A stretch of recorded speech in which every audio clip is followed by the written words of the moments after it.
Thank you so much. Thank you. It is truly a pleasure and an honor to be here with all of you tonight. Thank you so much for having me. I want to start by thanking Congressman Cleaver and Shawnice Washington for their outstanding work and for their introduction. I also want to recognize your terrific CBC Foundation President and CEO, Elsie Scott.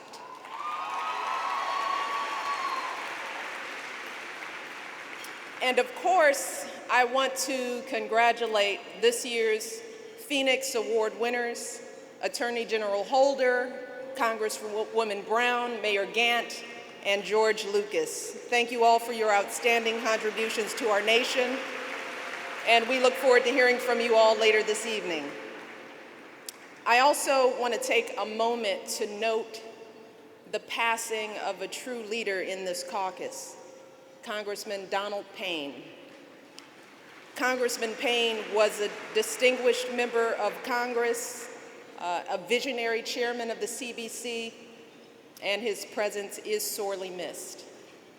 And finally, I want to recognize all of the CBC members, past and present, who are with us here tonight. You all are part of a proud tradition, one that dates back not just to the founding of this caucus, but to the beginning of so many improbable journeys to the halls of Congress. Take Congressman John Lewis, for example. He was the son, yes indeed, he was the son of sharecroppers. And as a boy, yearning to become a preacher, he gave impassioned sermons to the chickens on his family's farm. And then there's Congressman Louis Stokes, who was raised by a widowed mother in Cleveland's public housing. He served in the Army during World War II, and although he fought under the same flag, he still had to eat, sleep, and travel separate and apart from his fellow soldiers.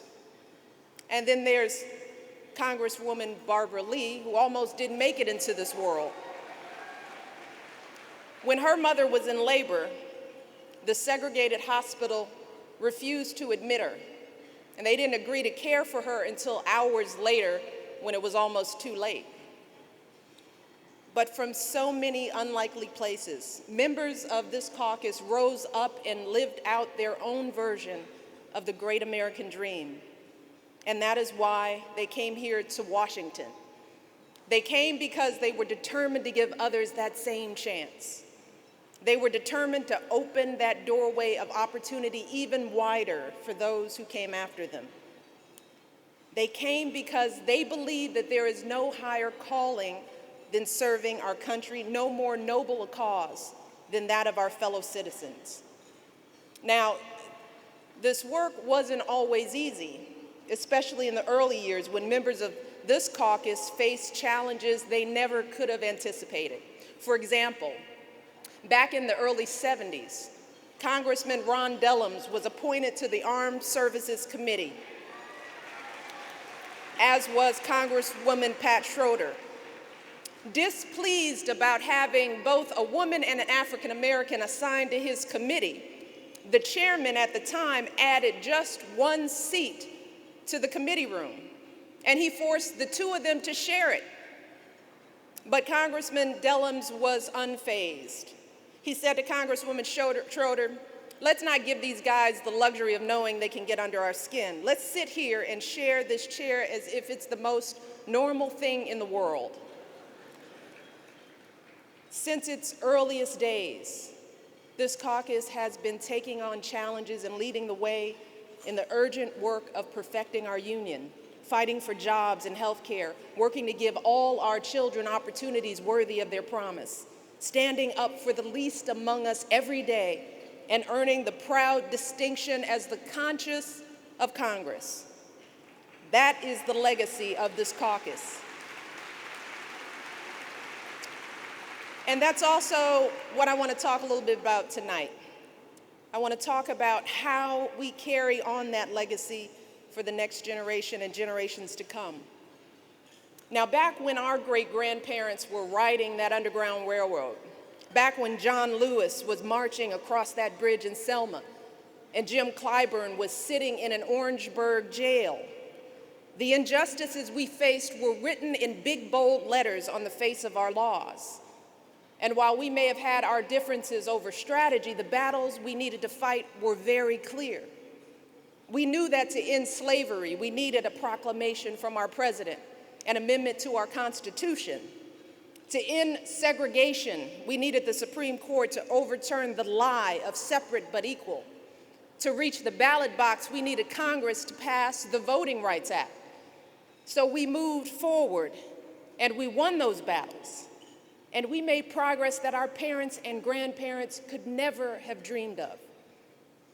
But today, while there are no more whites-only signs keeping us out, no one barring our children from the schoolhouse door, we know that our journey is far, far from finished. But yes, but in many ways, the path forward for this next generation is far less clear.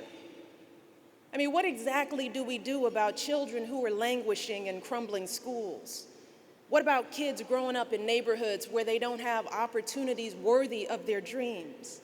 What about the 40% of Black children who are overweight or obese, or the nearly 1 in 2 who are on track to develop diabetes in their lifetimes? What court case do we bring on their behalf? What laws can be passed to end those wrongs? You see, today, the connection between our laws and our lives isn't always as obvious as it was 50 or 150 years ago. And as a result, it's sometimes easy to assume that the battles in our courts and our legislatures have all been won. It's tempting to turn our focus solely to what's going on in our own lives and our own families and just leave it at that. And make no mistake about it, change absolutely starts at home. We know that. It starts with each of us taking responsibility for ourselves and our families, because we know that our kids won't grow up healthy until our families start eating right and exercising more. That's on us. We know we won't close that education gap until we turn off the TV and supervise that homework and serve as good role models for our own kids. That's on us. We know that. But while we certainly need to start at home, we absolutely cannot stop there. Because as you all know better than just about anyone, our laws still matter. Much like they did 50, 150 years ago, our laws still shape so many aspects of our lives. Whether our kids have clean air and safe streets or not, whether we invest in education and job training and truly focus on the urgent challenge of getting folks back to work or not, whether our sons and daughters who wear our country's uniform get the benefits they've earned or not. See, these are the types of decisions that are made by the folks in our city halls, in our state legislatures, by folks in our state houses, in our Congress, and yes, in our White House. And who's responsible for selecting those public servants? Who is ultimately responsible for the decisions they make or don't make? We are. That's our job. As citizens of this great country, that is our most fundamental right, our most solemn obligation to cast our ballots and have our say in the laws that shape our lives.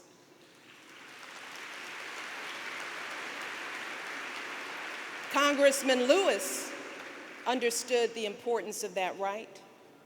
That's why he faced down that row of billy clubs on the Edmund Pettus Bridge, risking his life so we could one day cast our ballot. As he put it, your vote is precious, almost sacred. It is the most powerful nonviolent tool we have to create a more perfect union.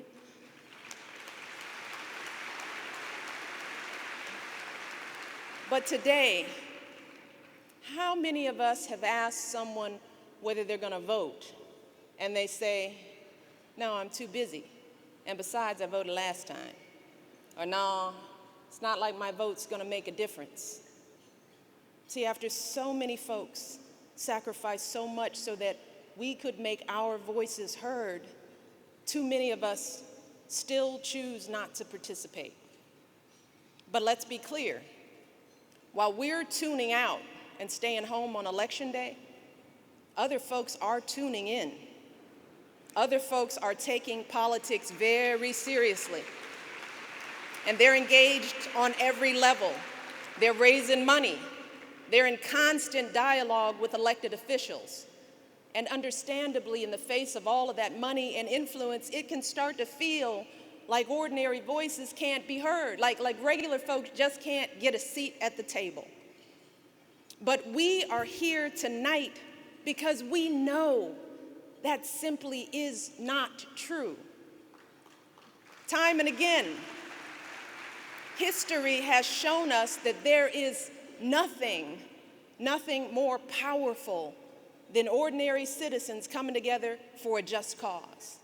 And I'm not just talking about the big speeches and protests that we all remember. I'm talking about everything that happened between the marches when the speeches were over and the cameras were off.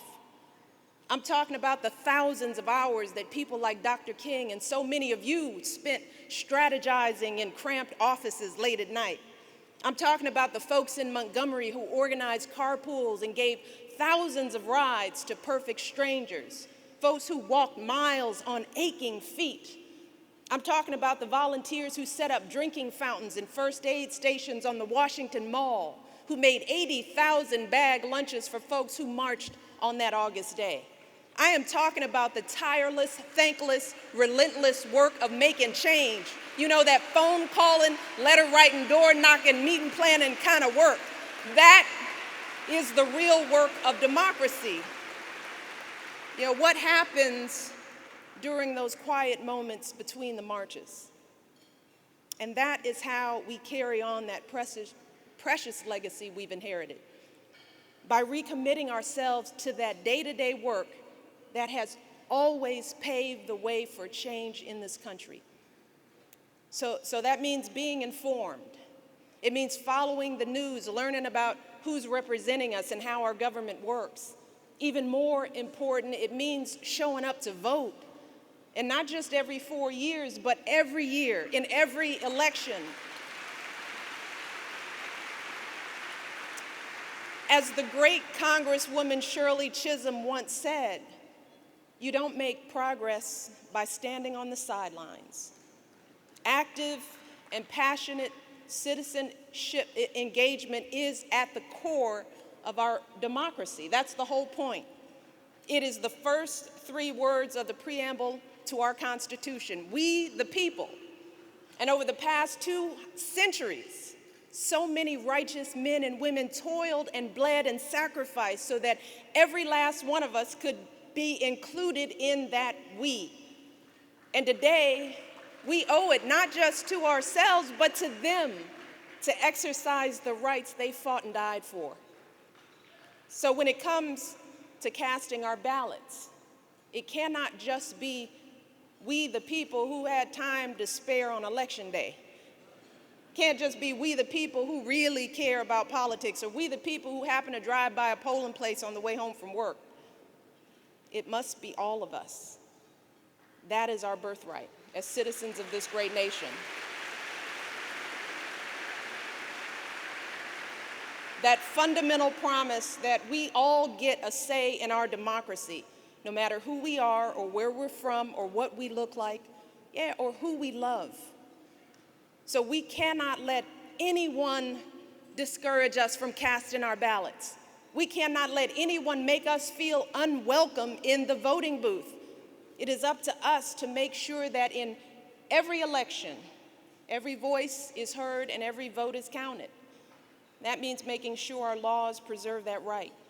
It means monitoring the polls to ensure that every eligible voter can exercise that right.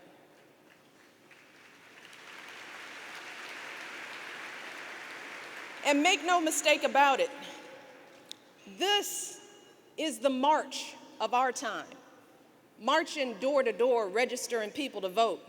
Marching everyone you know to the polls every single election. See, this is the sit-in of our day. sitting in a phone bank, sitting in your living room calling everyone you know, your friends, your neighbors, that nephew you haven't seen in a while, that classmate you haven't spoken to in years, making sure they all know how to register, where to vote every year, in every election. This is the movement of our era, protecting that fundamental right, not just for this election, but for the next generation and generations to come. Because in the end, it's not just about who wins or who loses or who we vote for on election day. It's about who we are as Americans. It's about the democracy we want to leave for our kids and grandkids. It's about doing everything we can to carry on the legacy that is our inheritance, not just as African Americans, but as Americans, as citizens of the greatest country on earth. Now, as you all know very well, continuing to uphold our legacy requires constant and sustained struggle and hard work. It requires never-ending patience and determination. But here's the thing, when you get tired, and you will, when you start to get discouraged, and you will, I just want you to think about the members of this caucus. I want you to think about Congressman Dellum sitting cheek to cheek with Congresswoman Schroeder, debating and legislating like he owned the place. I want you to think about Congressman Stokes and how he went from a soldier in a segregated army to a senior member of the Appropriations Committee overseeing funding to support veterans across this country.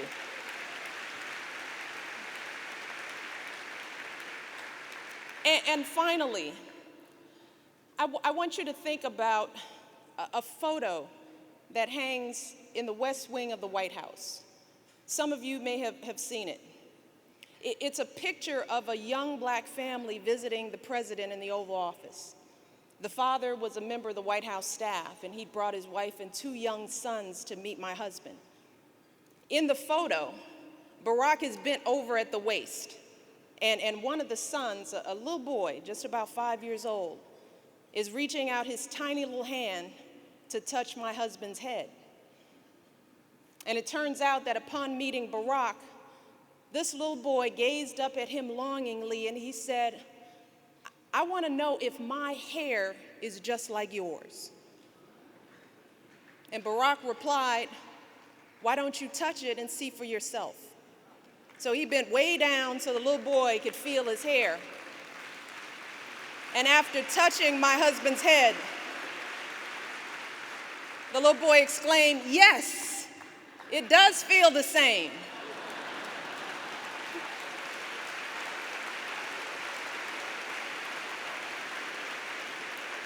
Now, every couple of weeks, the White House photographers change out all the photos in the West Wing, except for that one.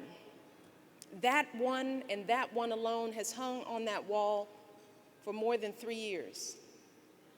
So if you ever wonder whether change is possible, I want you to think about that little black boy in the office, the Oval Office of the White House, touching the head of the first black president.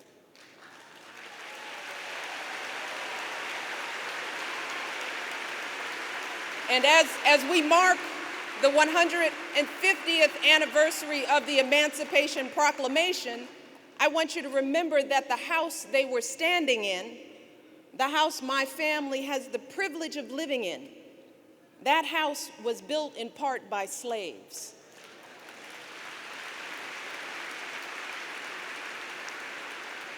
But today, see, the beauty is children walk through that house and pass by that photo, and they think nothing of it because that's all they've ever known.